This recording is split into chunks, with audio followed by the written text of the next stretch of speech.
श्री शिवाय नमस्तुभ्यं। हर हर महादेव। स्वागत है आपका अपने YouTube चैनल भक्ति की शक्ति में। चलिए आइए जानते हैं इस वर्ष अनंत चतुर्दशी कब पड़ रही है। इस साल अनंत चतुर्दशी 28 सितंबर को है।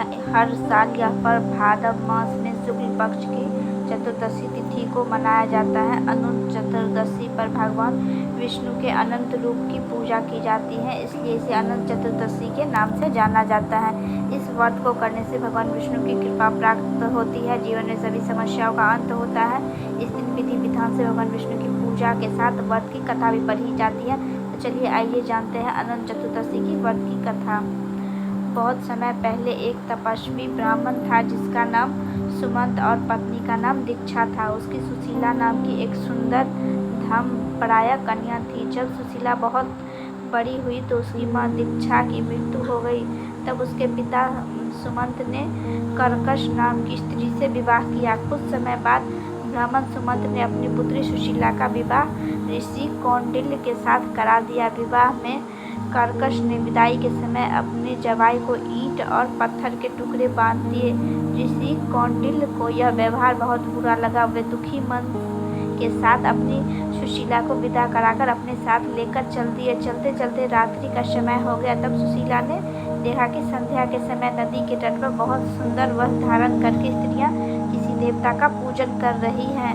सुशीला ने जिज्ञासावश उससे पूछा। तब उन्होंने अनंत व्रत की महत्व सुनाई। तब सुशीला ने भी यह व्रत किया और पूजा करके 14 गांठ वाले डोरे हाथ में बांधे कर ऋषि कौंडिल्य के पास आकर सारी बातें बताई। ऋषि ने उस धागे को तोड़कर अग्नि में डाल दिया। इससे भगवान अनंत का अपमान हुआ और परिणाम स्वरूप ऋषि कौंडिल्य दुखी रहने लगे। उनकी सारी संपत्ति नष्ट हो गई, वे दरिद्र हो गए।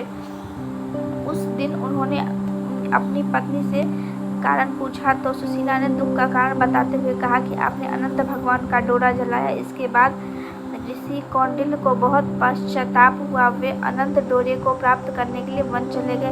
वन में कई दिनों तक ऐसे ही भटकने के बाद एक दिन भूमि पर गिरे पड़े। तब भगवान अनंत ने उन्हें दर्शन दिया और कहा, तुम मेरा अपमान किया जिसके कारण तुम्हें इतना कष्ट उठाना पड़ा, लेकिन अब तुमने पश्चाताप कर लिया है। मैं प्रसन्न हूँ। तुम घर जाकर अनंत व्रत को विधिपूर्वक करो। 14 वर्ष तक व्रत करने से तुम्हारे सारे कष्ट दूर हो जाएंगे, तुम दोबारा संपन्न हो जाओगे। इस प्रकार ऋषि कौंडिल्य ने विधि पूर्वक व्रत किया। उन्हें सारे कष्टों से मुक्ति मिल गई।